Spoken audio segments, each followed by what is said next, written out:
আসসালামু আলাইকুম রহমতুল্লাহ আবরাকাত। সম্মানিত দেশবাসী, আশা করি আপনারা ভালো আছেন। হজের উদ্দেশ্যে রওনা দিলাম।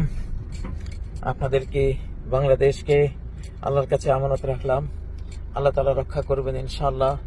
মানুষ যখন দূরে চলে যায় তখন আল্লাহই তো তার সমস্ত কাজের দায়িত্ব নিয়ে নেন।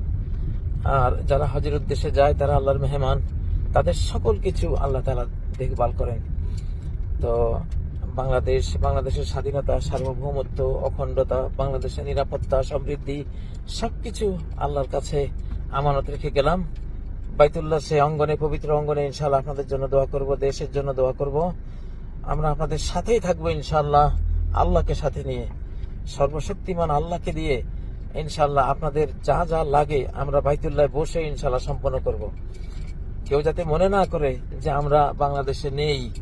অতএব হয়তোবা অনেকে অনেক কিছু ভাবতে পারেন, কিন্তু না, আমরা উপস্থিত থেকে যা করব অনুপস্থিত থেকে তার চেয়ে বহু গুণ বেশি আমরা করতে পারবো ইনশাআল্লাহ। যেহেতু আমরা বাইতুল্লাহর অঙ্গনে থাকবো, যে আল্লাহ বাইতুল্লাহর মালিক, আল্লাহর ঘর তো আল্লাহ সেটার মালিক, বাংলাদেশেরও তিনি মালিক ইনশাআল্লাহ। আমরা আপনাদের সাথে আছি। আল্লাহ তাআলা আপনাদের ভালো রাখুন, বাংলাদেশকে ভালো রাখুন। সবাইকে আল্লাহ তাআলা বারাকা, খাইর, কল্যাণ সবকিছু দান করুন। আপনারা আমাদের জন্য দোয়া করবেন। আসসালামু আলাইকুম ওয়া রাহমাতুল্লাহি ওয়া বারাকাতুহু।